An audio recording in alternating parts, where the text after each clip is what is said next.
ये व्यवस्था जब बनती है, दया दृष्टि कृपा दृष्टि जब होती है हमारे जीवन में, तो हमारे जीवन में आनंद ही आनंद आता है। हिरण्यकश्यप अब क्रोध मुद्रा में बैठा हुआ है कि मेरे भाई का वध करने वाला वो विष्णु अगर दिख जाए ना तब मैं उसका अंत कर दूं, उसकी सत्ता का अंत कर दूं। अब ध्यान देना, यत्र तत्र द्विजागावो भेदा वर्णाश्रमा क्रिया तम तम जनपदम याता संदीपतयत वृश्यता। क्या किया वो हिरण्यकश्यप? क्या कर रहा है? जहां जहां पूजा पाठ हो रहा है, जहां जहां मंत्र ध्वनि हो रही है, वहां जा रहा है और वहां भेज रहा है अपने सैनिकों को और कह रहा है कि यज्ञ विध्वंस कर दो। जहां पे ऋषि मुनि वेद ध्वनि कर रहे हैं उनकी कुटिया में आग लगा दो। अब ये व्यवस्था बनने लगा। ध्यान देना, लकड़ी जब जलती है ना तो जल के पीछे आती है,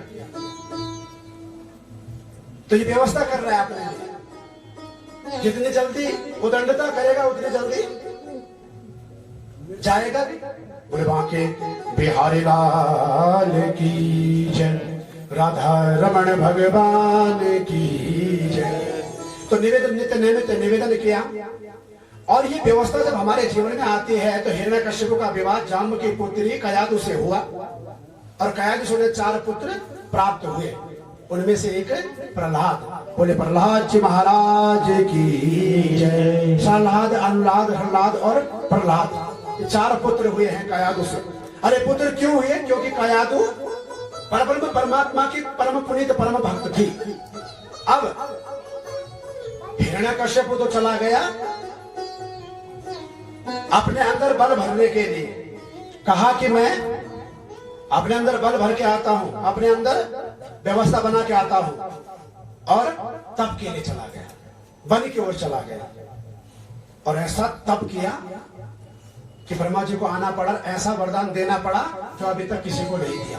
बोले बांके बिहारी लाल की जय। पर क्या पता, क्योंकि भगवान देने से पहले समझते भी हैं कि ये कितना चालाक है, इसलिए भगवान कहते हैं कि रुक जा, तेरी व्यवस्था को मैं जान गया हूं। राधा रमण भगवान की जय। अब जब ये व्यवस्था बनने लगी, परमात्मा की कृपा दया दृष्टि होने लगी, तो मंदाचल की एक घाटी में गया और वहां जाके अत्यंत दारुण तप करने लगा हिरण्यकश्यप। इधर कयादु घर में, अरे कयादु के गर्भ में कौन? प्रहलाद। और जब प्रहलाद कयादु के गर्भ में, तो किसे डर लगा? इंद्र को। इंद्र का इंद्रासन डोलने लगा, तो इंद्र ने कयादु का हरण कर दिया। क्या किया? इंद्र ने कयादु का हरण कर दिया। और जैसे ही इंद्र ने कयादु का हरण किया तो रास्ते में मिल गए कौन? नारायण नारायण श्रीमन नारायण नारायण नारायण। बोलो नारायण नारायण श्रीमन नारायण नारायण नारायण। आज तो आनंद आ रहा है, बिन बोले ही तालियां बज रही हैं। खुश है ना? जब आदमी खुश होता है तो बिन बोले वो काम करते तो उसे करना चाहिए। बोले बांके बिहारी लाल की जय। निवेदन किया, कहा कि इंद्र तुम किसे लेके जा रहे हो? अरे तुम्हें पता नहीं है नारद जी, तुम मेरे मार्ग में मत आओ। अरे बोला इंद्र सुन तो लो, तुम कहां लेके जाओगे? बोलोगे नष्ट कर दूंगा, शून्य कर दूंगा इसके देह को जिसमें मेरा शत्रु पल रहा है। अच्छा ठीक है, तो सुनो, इस शत्रु के मन में, इस शत्रु के इस व्यवस्था को मैं अगर भक्ति का बीज बो दूं तो कैसे होगा? बोला कैसे करोगे? बोला मेरे पास सारी व्यवस्था है। तो इंद्र को कहा नारद जी ने, और नारद जी ने जो है इंद्र से कयादु को अपने आश्रम लेने की अनुमति ले ली। आ गए आश्रम में। अब आश्रम में आए तो नारद जी क्या सिखाए? जो जिसके अंदर होगा उसके बाहर भी होगा, जो जिसके अंदर होता है वो उसके बाहर भी होता है। बोले बांके बिहारी लाल की जय। राधा रमण भगवान की जय। अब ये व्यवस्था बनने लगी। कयादु ने तन्मय परब्रह्म परमात्मा का ध्यान करती भगवान का ध्यान करते करते करते करते जो गर्भ अवस्था में वो जो शिशु है वो भी तोता बन गया हरिनाम का। उसे बस लगन लग गई हरिनाम की। अब हरिनाम की जैसे लगन लगे वो व्यवस्था बने। अब जब परिपक्व कर दिया गया इस व्यवस्था को, भेज दिया गया कहा, फिर महल में सकुशल, सकुशल महल में भेजा। अब आ गया कौन? हिरण्यकश्यप। कया दू मैं उस विष्णु को छोड़ूंगा नहीं। अब ध्यान देना, चाहे क्रोध वश हो चाहे किसी वश हो, पर हिरण्यकश्यप को क्या कहता था? विष्णु विष्णु विष्णु। और तुम तो प्यार से भी नहीं बोल रहे हो, इसलिए प्यार से भी बोला करो। जब कोई बुलवाए तब ना, कभी कभी तब भी बोल लिया करो जब कोई बुलाए ना।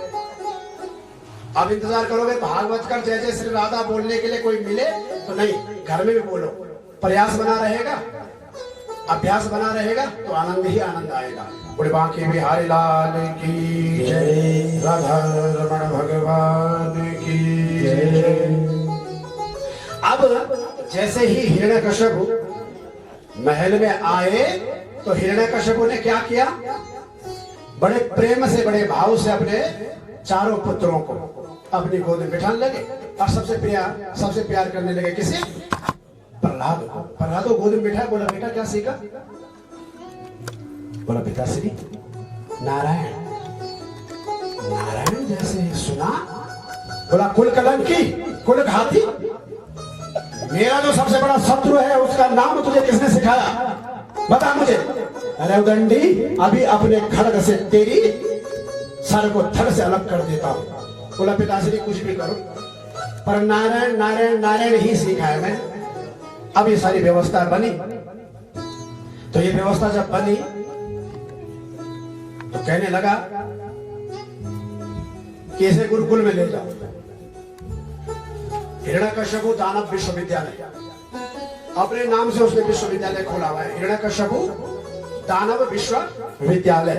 और वहां शिक्षा क्या दी जाती है? जहां हवन हो रहा है वहां व्यवस्था को बिगाड़ो, जहां पंडित जी पूजन पाठ कर रहे हो वहां व्यवस्था को बिगाड़ो, जहां पे अच्छे आचरण हो रहा हो वहां पे दुराचार करो, दुष्प्रचार करो। अब जब दुराचार दुष्प्रचार होता है तो कुछ दिन तो उसकी बातें सब सुनते हैं, और कुछ दिन के बाद उसे सब छोड़ देते हैं, फिर वो अकेला ही रह जाता है। दुराचार दुर्व्यवहार करने वाला हमेशा अकेला रहता है। बोले बांके बिहारी लाल की जय। अब शुक्राचार्य जी के पुत्र हिरण्यकश्यप के उस दानव विश्वविद्यालय में टीचर, शिक्षक, बोले बांके बिहारी लाल की जय। संडास मार्ग दोनों वहां पर विद्या अपने विवेक से उन दानवों को दानवी शिक्षा सिखाते। अब जैसे उनकी व्यवस्था वैसे होना है, दानवी शिक्षा सिखाने लगे। अब दानवी शिक्षा सिखाते तो प्रहलाद क्या बोलते? नारायण, ओम नमो भगवते वासुदेवाय नमः। अच्छा, अब जैसे तैसे फिर कुछ दिन बाद घर पे लेके आए, फिर प्रेम से बोला बेटा तुमने क्या सीखा अपने विद्यालय में? बोला पिताजी बोल दो। बोलो हाँ बोलो। बोलो पिछली बार आपने बहुत डांटा था, डांटोगे तो नहीं? बोला नहीं। बोलो ओम नमो भगवते वासुदेवाय, नारायण नारायण। बड़ी व्यवस्था को उसकी ऊर्जा बिल्कुल हानि होने लगी, सकारात्मक ऊर्जा शून्य होने लगी, क्रोध आने लगा, फिर विकराल हो गए और अपने गोद से छिटका के उसे जो है फेंक दिया। कहा कि जा उदंडी, तुझे मृत्यु देना ही पड़ेगा, क्योंकि जब तू मरेगा तभी मेरी व्यवस्था सुधरेगी। तू तो मेरे ही घर में काल पैदा हो गया, जिससे मैं बैर करता हूं तो उससे मित्रता कर रहा है। बोला पिताश्री कुछ भी करो, छोड़ूंगा नहीं। बोले बांके बिहारी लाल की जय। हाँ, अब एक खुशी की बात बताओ, प्रवेश कर गए हैं राधा रमण भगवान की। अब फिर छड़क के भेज दिया अपने गुरुओं के साथ। बोला सिखाओ इसे, और जहां उदंडता करता है इसे बलपूर्वक बल का प्रयोग करो। चले गए। अब जैसे गुरु के सामने तो चुपचाप रहता, जैसे गुरु जी जाते क्या कहता? नवदा भक्ति सिखा रहा है। किसी नवदा भक्ति सिखा रहा है हिरण्याकश्यपु दानव विश्वविद्यालय के जो वहां पढ़ने वाले बच्चे हैं उनको से सिखा रहा है। सर्वणम कीर्तनम विष्णु स्मरणम पाद सेवनम अर्चनम वंदनम दास्यम सांख्यात्म निवेदनम। नवदा भक्ति का प्रवेश करा दिया है उन बच्चों के जीवन में। अरे नवदा भक्ति क्या है? श्रवण कीर्तन स्मरण पाद सेवन अर्चन बंधन दास्य साख्या और आत्म निवेदन।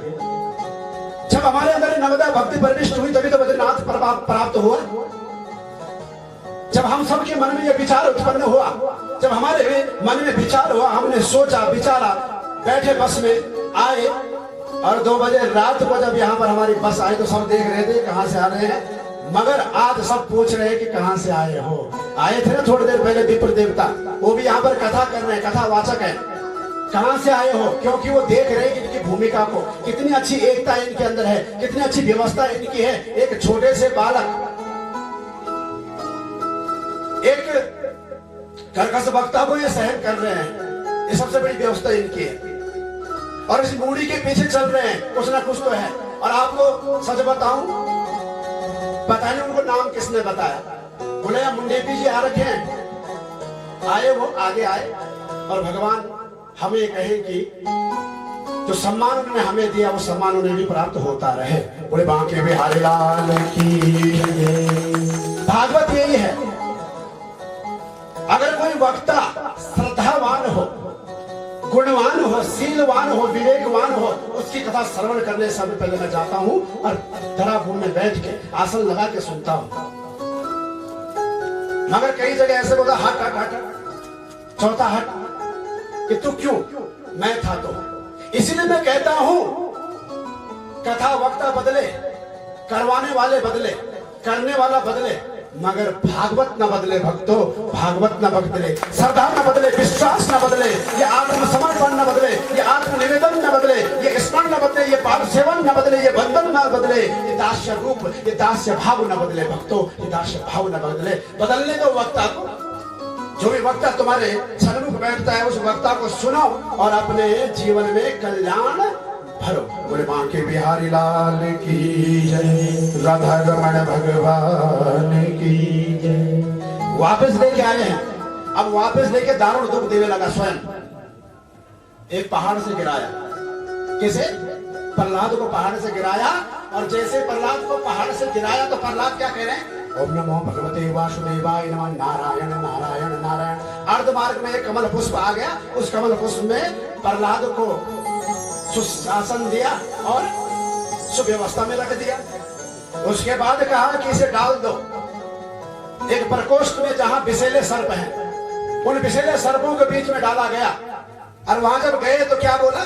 ओम नमो भगवते वासुदेवाय। उन सभी विषैले सर्पों ने अपना आसन बनाया और अपने आसन में प्रहलाद को बिठा दिया, जैसे मेरे नारायण शेष नाग की सैया में बैठते हैं।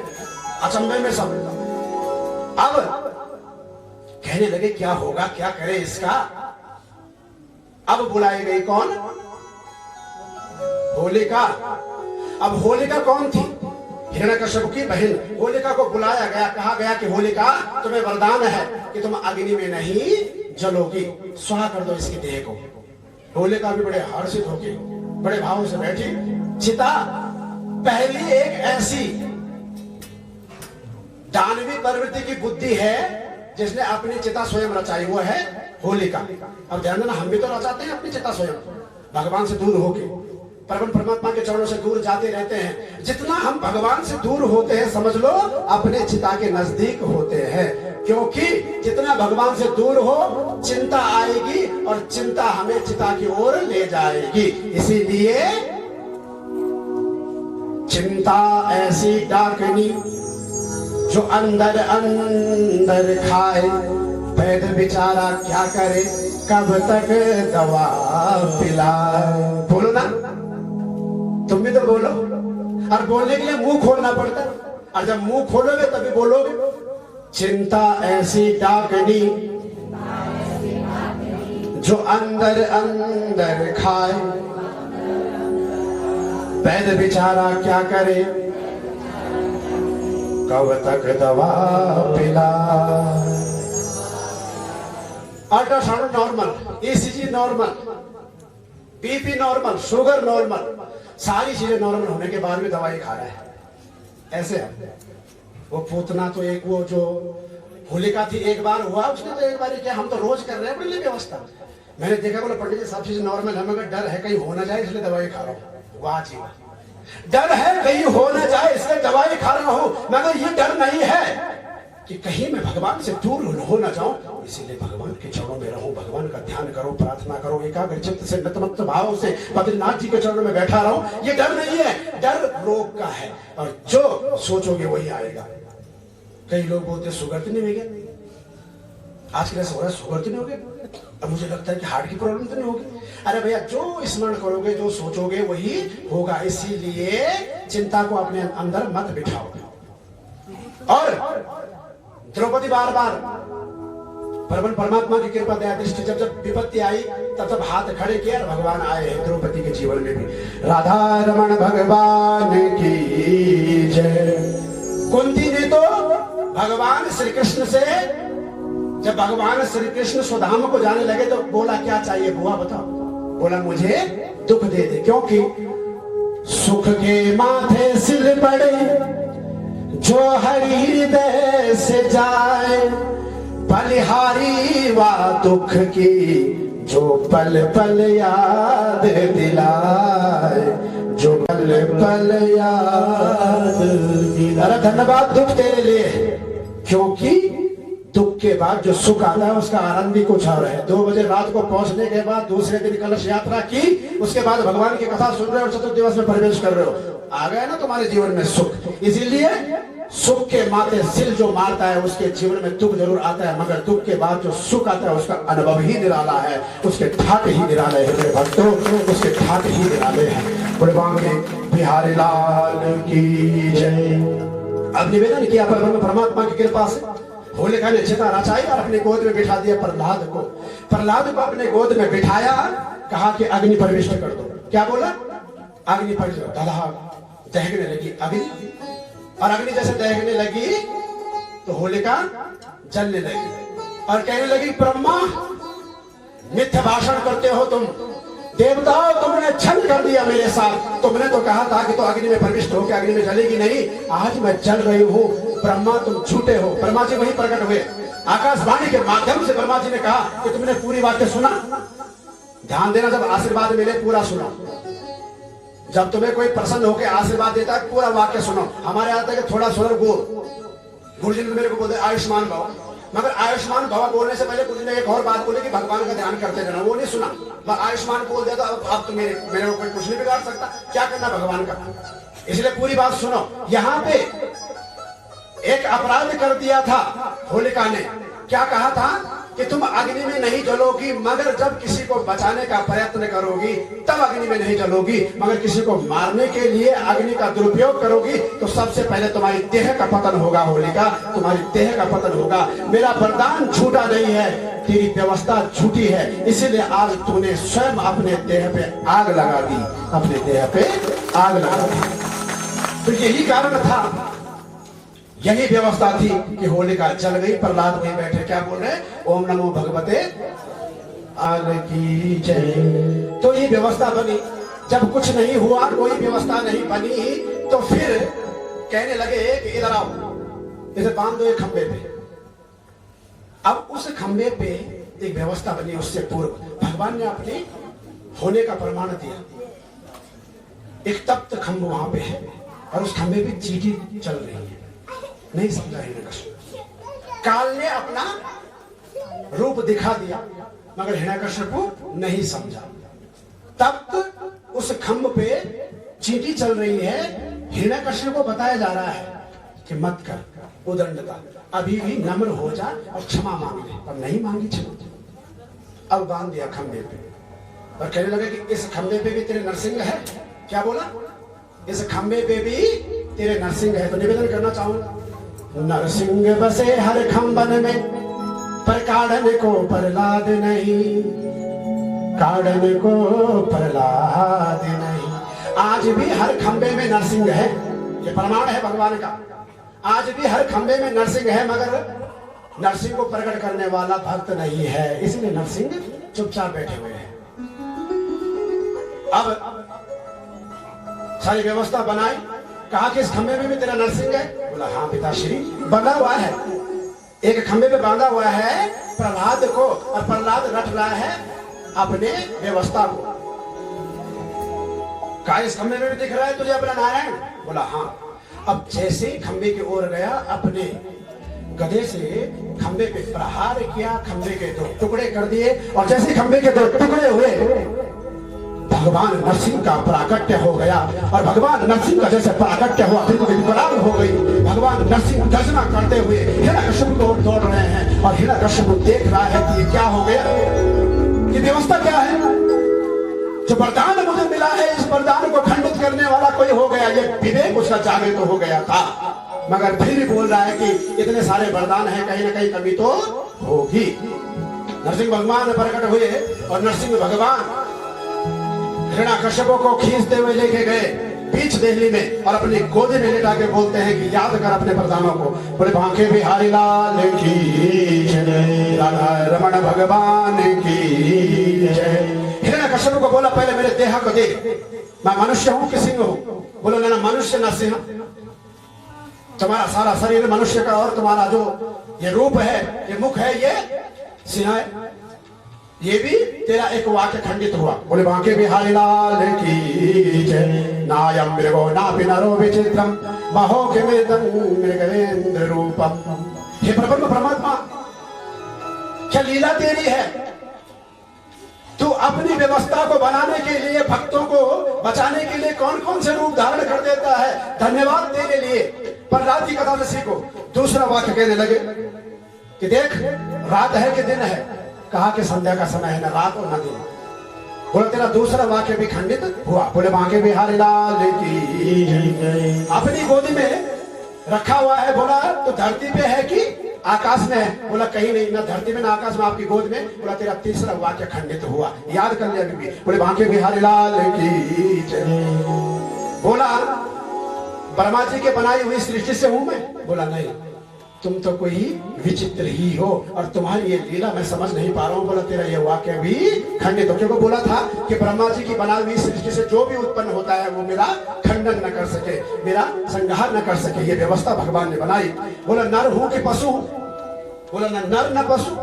बोला तेरी ये व्यवस्था भी खंडित होती है। बोले बांके बिहारी लाल की जय। अब नरसिंह भगवान ने अपने तीव्र नख दिखाए और कहा कि देख इधर, ये अस्त्र है कि शस्त्र? बोला ना ये अस्त्र है ना शस्त्र है। बोला तेरा ये वाक्य भी खंडित हुआ। और भगवान नरसिंह ने हिरण्यकश्यप का उदर भेदन कर दिया अपने उन नखों से, और हिरण्यकश्यप का उदर भेदन करके उस उदर से, उस रुधिर से अभिषेक कर दिया प्रहलाद जी का, अभिषेक कर दिया प्रहलाद जी का। हाकार करता